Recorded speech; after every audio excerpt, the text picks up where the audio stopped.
अस्सलाम वालेकुम, आदाब। शाम के 6 बज चुके हैं। न्यूज़ एट 6 देख रहे हैं आप। मैं हूं आपके साथ ज़ुहूर लोलावी। न्यूज़ एट 6 में आपको जम्मू कश्मीर की ताज़ा तरीन सूरत हाल से आपको आगाह करेंगे। देश दुनिया में इस वक्त क्या कुछ चल रहा है वो आप तक पहुंचाएंगे और 6 खबरें आपके सामने रखेंगे और उसके बाद एक एक करके उनकी तफसील भी आप तक पहुंचाएंगे।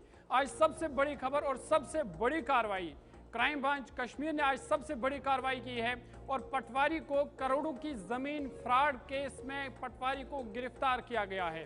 इनके साथ और भी कई लोग हैं जिन पर ये केस दर्ज हुआ है, इस वाले से आपको बताएंगे। और बात आज गांदरबल कत्ल केस के हवाले से भी होगी और आपको बता दें कि इस हवाले से पुलिस ने कहा कि बड़ी बहन ने छोटी बहन का कत्ल किया है। और इस मामले में और एक खबर आपको बताएंगे कि सोशल मीडिया पर एक गलत लड़की की तस्वीर वायरल हो रही है जो इस प्रोग्राम में हमारे साथ लाइव ज्वाइन करेंगी।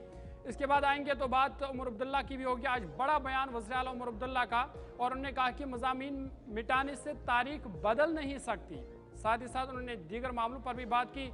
अपोजिशन को उन्होंने आज जवाब भी दिया, उस वाले से भी आप तक खबर पहुंचाएंगे। बात किश्तवाड़ सेना के हवाले से भी होगी जहां पर रेस्क्यू ऑपरेशन का लगभग एक हफ्ता मुकम्मल हुआ है। मलबे से आज मजीद 4 लाशें बरामद की गई है जिससे हलाकतों की तादाद में इजाफा हुआ है। ये खबर भी आप तक पहुंचाएंगे। और बात आपको बता दें कि सीपी राधा कृष्णन और बी किशन रेड्डी जिनको अब इंडिया अलायंस ने नायब सदर के उम्मीदवार के तौर पर मैदान में उतारा है, अब इनके दरमियान मुकाबला देखने को मिलेगा और नायब सदर का इंतखाब अब इन दोनों के दरमियान होगा। इस हवाले से भी बात होगी और बात आज क्रिकेट के हवाले से भी करेंगे। और एशिया कप के लिए टीम इंडिया का बाज़ाब्ता तौर पर ऐलान हो चुका है, लेकिन कई बड़े खिलाड़ी हैं जिनको टीम इंडिया में जगह नहीं मिली है। उस वाले से सिलेक्शन पर कई सवाल भी उठाए जा रहे हैं। इन तमाम मामलों पर बात होगी, लेकिन शुरुआत करेंगे बड़ी खबर के साथ और वज़ीर आला उमर अब्दुल्ला का आज बड़ा बयान। उन्होंने कहा कि मज़ामीन हटाने से तारीख नहीं मिट सकती। उन्होंने अपोजिशन के हवाले से भी बात की और उमर अब्दुल्ला का एक बड़ा बयान कि मज़ामीन हटाने से तारीख मिट नहीं सकती, बल्कि जो तारीख है वो वैसी है जो असल में तारीख है। और एनसीईआरटी के हवाले से उन्होंने ये बात कही कि एनसीईआरटी का जो सिलेबस चेंज हुआ है या कई मज़ामीन हटा दिए गए हैं, उन्होंने उस पर साफ कहा कि मज़ामीन हटाना ये दुरुस्त नहीं है, लेकिन उन्होंने ये भी कहा कि मज़ामीन हटाने से तारीख बदल नहीं सकती है। साथ ही साथ उन्होंने अपोजिशन को हदफ तनकीद का निशाना बनाया और दस्तखती मुहिम पर पीपल्स डेमोक्रेटिक पार्टी और दीगर पार्टियों ने जो उमर अब्दुल्ला पर तनकीद की थी उस पर उन्होंने कहा कि अपोजिशन का काम है तनकीद करना, लेकिन हुकूमत का काम खिदमत करना है और हुकूमत अपनी खिदमत जारी रहेगी। उन्होंने पीपल्स डेमोक्रेटिक पार्टी के हवाले से कहा कि उन्हें कारकर्दगी पर जोर देना चाहिए। जिस तरह से पीपल्स डेमोक्रेटिक पार्टी को लोगों ने नकारा है, उनको उस पर तनकीद करने के बजाय उन्हें अपनी कारकर्दगी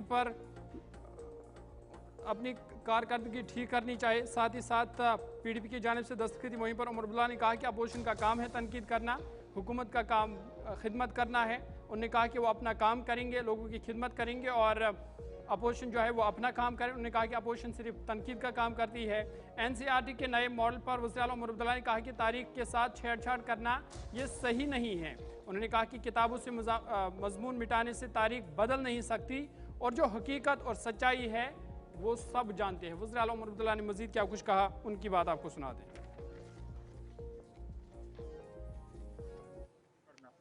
वो हर चीज को अपोज करेंगे, उनको अब स्टेटहुड नहीं चाहिए, वो नहीं चाहते हैं कि हम लोगों के दरमियान जाएं, तो ठीक है। अब हम जब हम कुछ नहीं कर रहे थे तब वो कह रहे थे आप कुछ नहीं, आप क्यों नहीं निकलते हो, आप निकलते क्यों नहीं हो, आप लोगों को शामिल क्यों नहीं करते हो। अब हम निकले, लोगों को हम शामिल कर रहे हैं, अब वो कहते हैं आप लोगों को क्यों शामिल कर रहे हो। अब उनका काम है अपोज करना, हमारा काम है काम करना। हम चाहते हैं कि हम अपने बच्चियों को बेहतर से बेहतर तालीम फराहम करें। हम जानते हैं कि तालीम में कुछ खामियां हैं, कुछ कमज़ोरियां हैं, चाहे वो इंफ्रास्ट्रक्चर को लेके हो, चाहे दूर दराज इलाकों में टीचरों की कमी है। और जो नया इंफ्रास्ट्रक्चर आया है उस नए इंफ्रास्ट्रक्चर को किस तरह इस्तेमाल किया जा सकता है। जो बजट में हमने कुछ ऐलान किए थे मॉडर्न क्लासरूम्स के और K-12 स्कूल्स के, उसके बारे में, तो ये वन डे वर्कशॉप है। मैंने तो इनसे यही कहा हुआ है कि ये अगर 10 चीज़ें एक रोड मैप के तहत 10 हमें अपनी सिफारिशें दें तो उस पर हम अमल कर लेंगे। हिस्ट्री के साथ छेड़छाड़ करना और खासकर जब सियासी लोग ये करते हैं तो गलत है, क्योंकि अब कल को हुकूमत बदलेगी, बदलनी है, आज नहीं तो कल, कल नहीं तो परसों, कोई हुकूमत हमेशा के लिए नहीं होती। अब मान के चलिए कल को बीजेपी की हुकूमत नहीं होगी, कोई और हुकूमत होगी, वो आरएसएस के खिलाफ चैप्टर लिखना शुरू करेंगे, फिर क्या करोगे? फिर हुकूमत बदलेगी, वो चैप्टर निकलेगा, दूसरा चैप्टर आ जाएगा। तो इसलिए अब जहां तक हो सके इन चीजों को सियासत से दूर रखना चाहिए। जो हमारा हिस्ट्री है बच्चों को वो सीखने दीजिए, उसके बाद बच्चे खुद फैसला करें। जो सही है वो सही है, जो गलत है वो गलत है। अब हमारा बेड़ा गर्क अंग्रेजों ने किया नहीं किया वो तो सच्चाई है, अंग्रेजों ने हमारा बेड़ा गर्क किया। क्या उस वक्त हिंदुस्तान के दो हिस्से करने की मांग नहीं आई? आई, हमेशा इक़्तिदार में नहीं रहेगी बल्कि हुकूमत बदलेगी और तारीख को मिटाया नहीं जा सकता, बता रहे थे उमर अब्दुल्ला। आगे बढ़ेंगे और एक बड़ी खबर की बात करेंगे और बात सहपोरा गांदरबल में जो 15 साल बच्ची का कत्ल हुआ, ये मामला अब पुलिस ने हल कर दिया है और पुलिस ने इस हवाले से मुलजिम को गिरफ्तार किया है और पुलिस इस नतीजे पर पहुंची है कि ये जो कत्ल हुआ है ये बड़ी बहन ने कत्ल किया है, बड़ी बहन ने छोटी बहन का कत्ल किया है और घरेलू तनाज़ा से ये लड़ाई शुरू हुई और फिर जाकर के ये कत्ल की वारदात तक पहुंची। फिलहाल पुलिस ने इस हवाले से मुलजिम को हिरासत में लिया है और मजीद तहक़ीक़ात इस हवाले से जारी है। आपको याद होगा कि गांदरबल के सहपुरा इलाके में 2 रोज़ कबल ये कत्ल का मामला पेश आया था और पुलिस ने मामले को हल करते हुए बड़ी बहन को अपनी छोटी बहन के कत्ल के इल्ज़ाम में गिरफ्तार कर लिया है। एसएसपी गांदरबल मोहम्मद खलील पुसवाल ने आज इस वाले से एक प्रेस कॉन्फ्रेंस के दौरान तफसीलात फराम की और कहा कि इब्तिदाई तहक़ीक़ात में ये बात सामने आई है कि दोनों बहनों के दरमियान कुछ दिनों से घरेलू तनाज़ा चल रहा था जो संगीन वारदात में बदल गया और बड़ी बहन ने अपनी छोटी बहन पर एक आयरन रॉड से हमला किया, जिसके नतीजे में वो शदीद ज़ख्मी हो गई, जबकि घर वालों को पता न चला कि डर से एक और हमला किया और वो मौका पर ही दम तोड़ बैठी। पुलिस ने फिलहाल मुलजिम को हिरासत में लेकर मज़ीद तफ्तीश इस हवाले से शुरू कर दी है।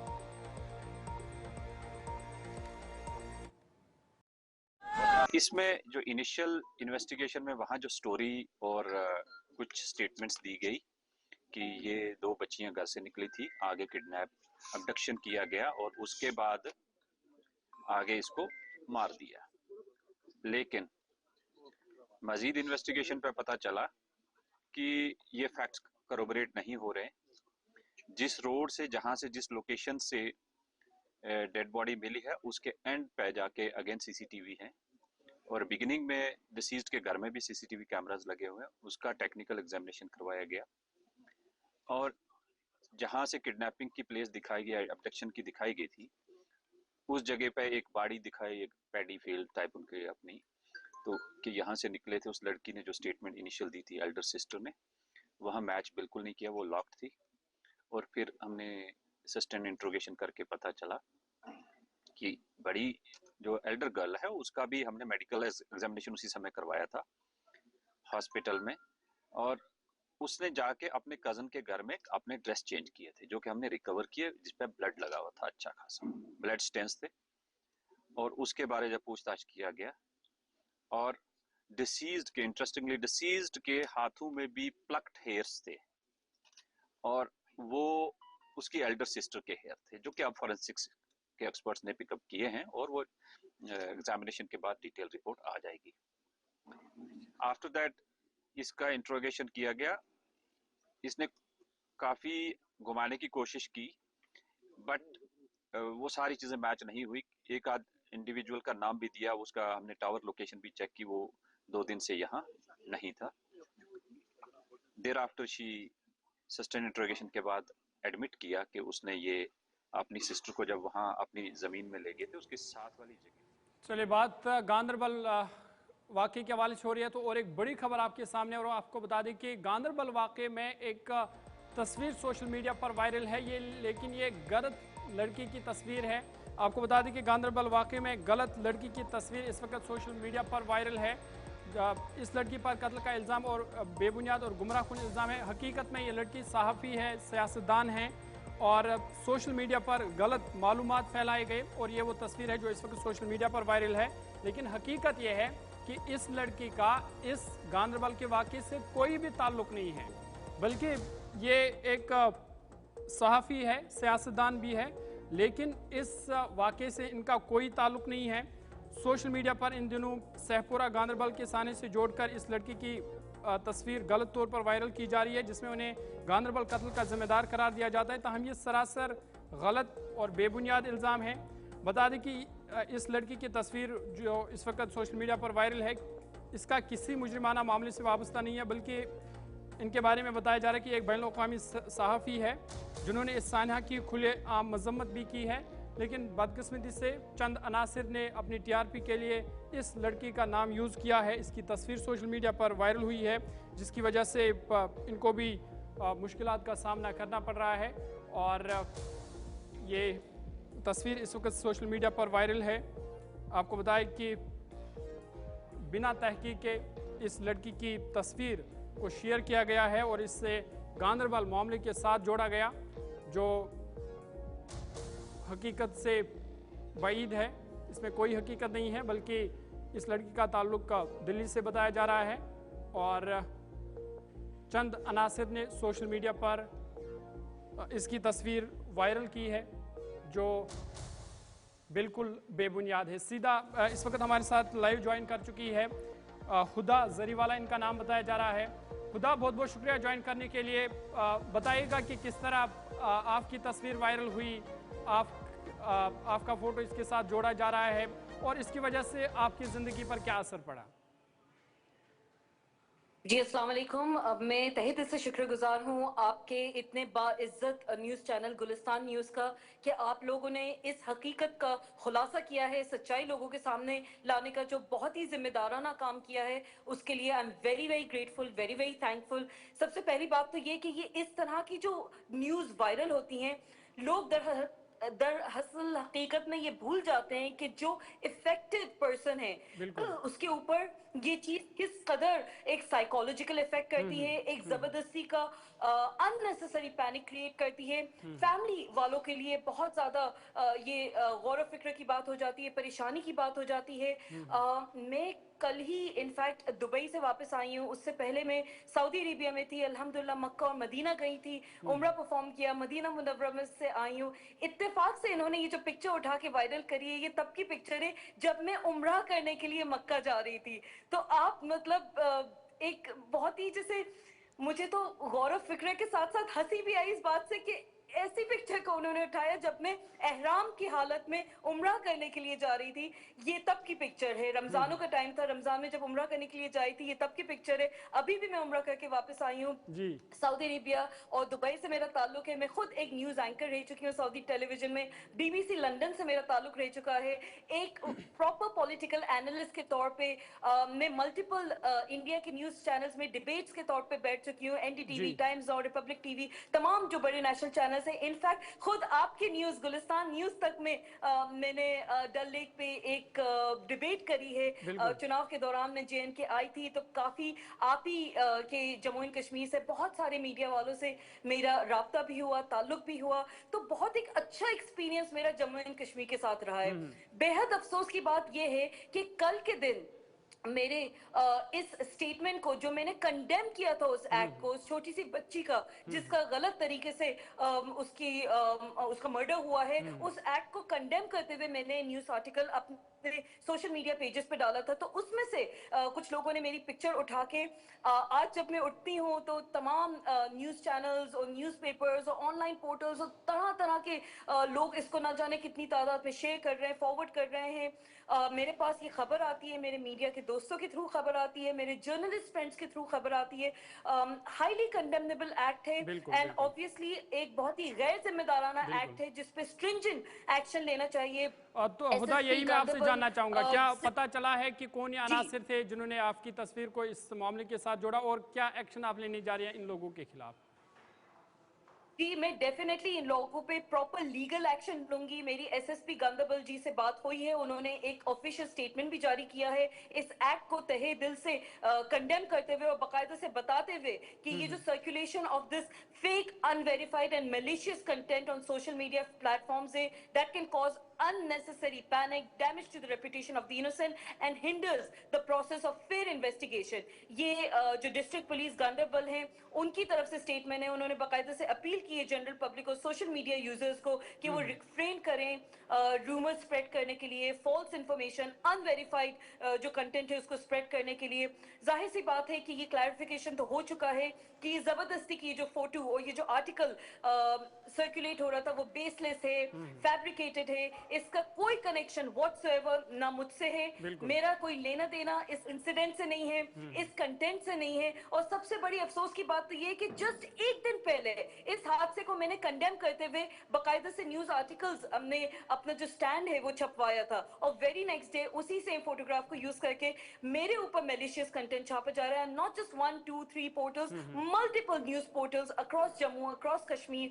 बहुत ही अफसोसनाक बात है, बहुत ही गैर जिम्मेदाराना यूज है मीडिया का। मैं खुद एक मीडिया बैकग्राउंड से हूँ, मीडिया से ताल्लुक रखती हूँ, इसलिए जानती हूँ कि प्रॉपर ऑफिशियल जो मीडिया का यूज है उसको कितने रिस्पॉन्सिबिलिटी के साथ यूज करना चाहिए। इस तरह का जो मलेशियस कंटेंट है वो एक सोसाइटी में बहुत ही नेगेटिव मैसेज भेजता है। लोग बाकायदा से मेरे बारे में उल्टी सीधी बातें लिख रहे हैं, उल्टी सीधी मुझे गालियां दे रहे हैं, उल्टे सीधे अल्फाजों के साथ मेरे फोटो सर्कुलेट हो रही है।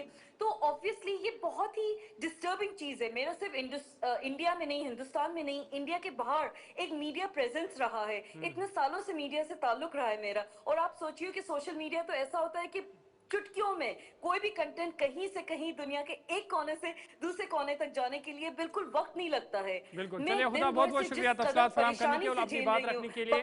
बिल्कुल ये गैर जिम्मेदाराना इकदाम है और जिन लोगों ने भी ये किया है उनके खिलाफ कार्रवाई होनी चाहिए। और जिस तरह से हुदा भी बता रही थी कि उन्होंने इस हवाले से पुलिस से भी रब्ता किया है और उन शरपसंद अनासर के खिलाफ कार्रवाई होगी जिन्होंने गलत तरीके से इसकी फ़ोटो को, इसकी इमेज को गांधरबल मामले के साथ जोड़ा है। और हम एक बार फिर ये वाज़ह करना चाहते हैं कि इस लड़की का गांधरबल मामले से कोई ताल्लुक नहीं है।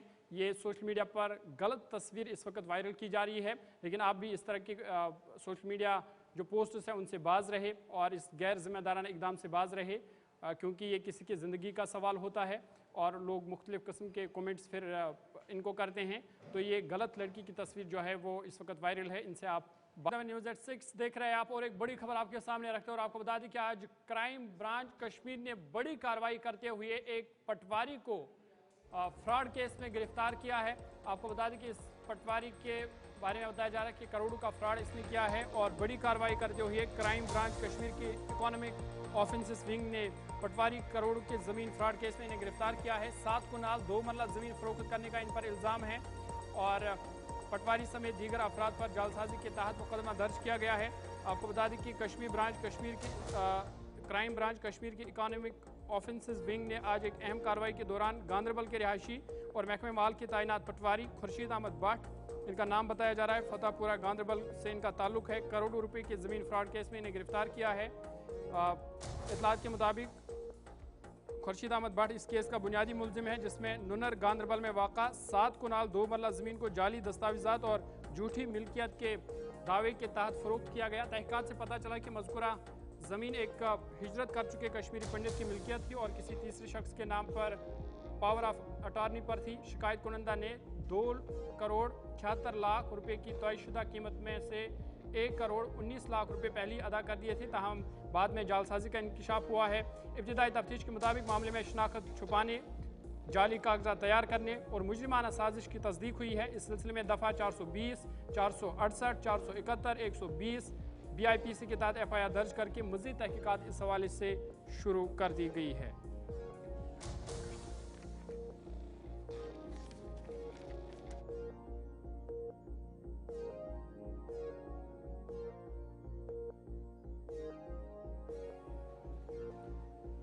आगे बढ़ते हैं, बात कश्तवाड़ सानहा के हवाले से करते हैं और आपको बता दें कि कश्तवाड़ सानहा में जो ऑपरेशन रेस्क्यू ऑपरेशन चल रहा है 1 हफ्ता मुकम्मल होने को है और आपको बता दें कि आज मजीद 4 लाशों को बरामद किया गया है मलबे से, जिससे अब लगातार हलाकतों की तादाद में इजाफा हो रहा है। आपको बता दें कि अब तक तकरीबन 67 से ज़ायद हलाकतें हो चुके हैं, 67 से ज़ायद लोगों की लाशें बरामद की जा चुकी है, 70 अफराद अभी भी लापता बताए जा रहे हैं।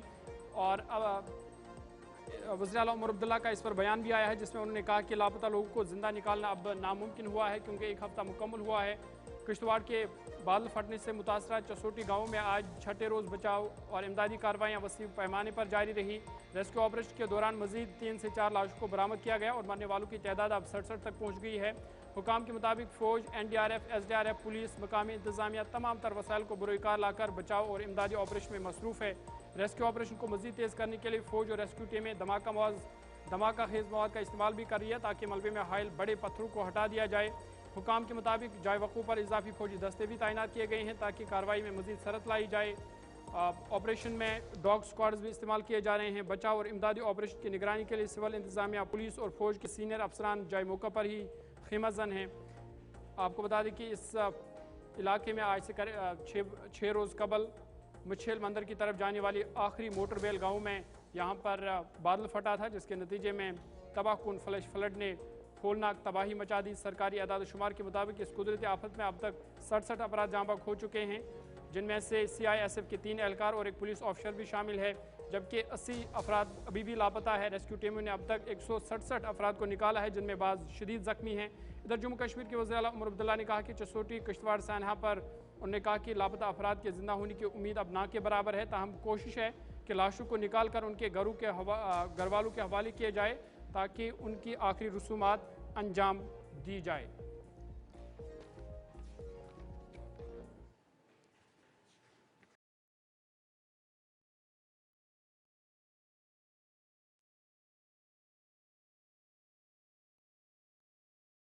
दिन ब दिन अब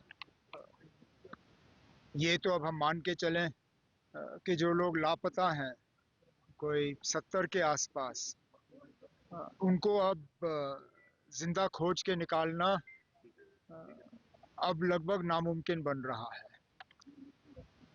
अब इन हालात में हमारी कोशिश रहेगी कि जितने ज़्यादा लोगों के हम डेड बॉडीज़ रिट्रीव करके कम से कम उनके घर वालों को दे सकें ताकि वो सही तरीके से उनके अंतिम संस्कार जो हैं वो कर सकें, ये हमारी कोशिश रहेगी। उसके बाद जो आगे बढ़ते हैं और आखिर पर बात खेल और खिलाड़ियों के हवाले से करते हैं और क्रिकेट फैंस के लिए बड़ी खबर है, क्योंकि एशिया कप के लिए आज टीम इंडिया का बाज़ाब्ता तौर पर ऐलान हो चुका है।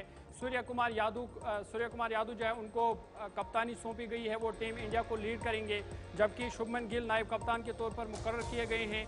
बुमराह से लेकर हर्षदीप सिंह और हर्षित राणा फास्ट अटैक की क़यादत करेंगे और सिपन में कुलदीप यादव, वरुण चक्रवर्ती और अक्षर पटेल पर एतमाद किया जाएगा।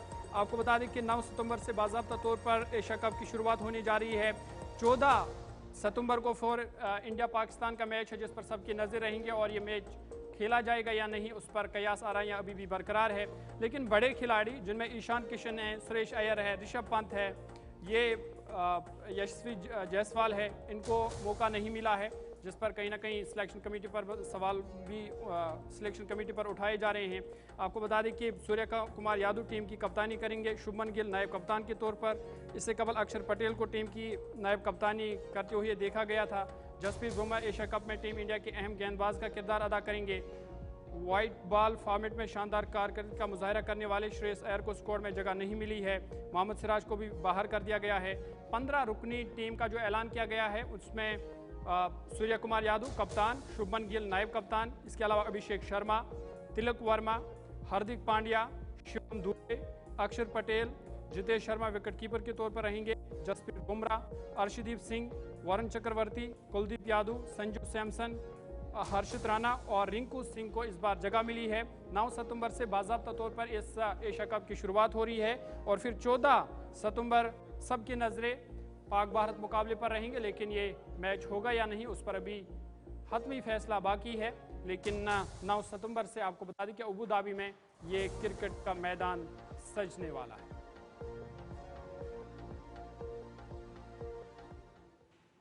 News@6 में आज मेरे साथ इतना ही। अपने मेज़बान ज़ुहुल ओलावी को इजाज़त दीजिए। मज़ीद खबरों और अपडेट्स के लिए आप देखते रहिए गुलिस्तान न्यूज़।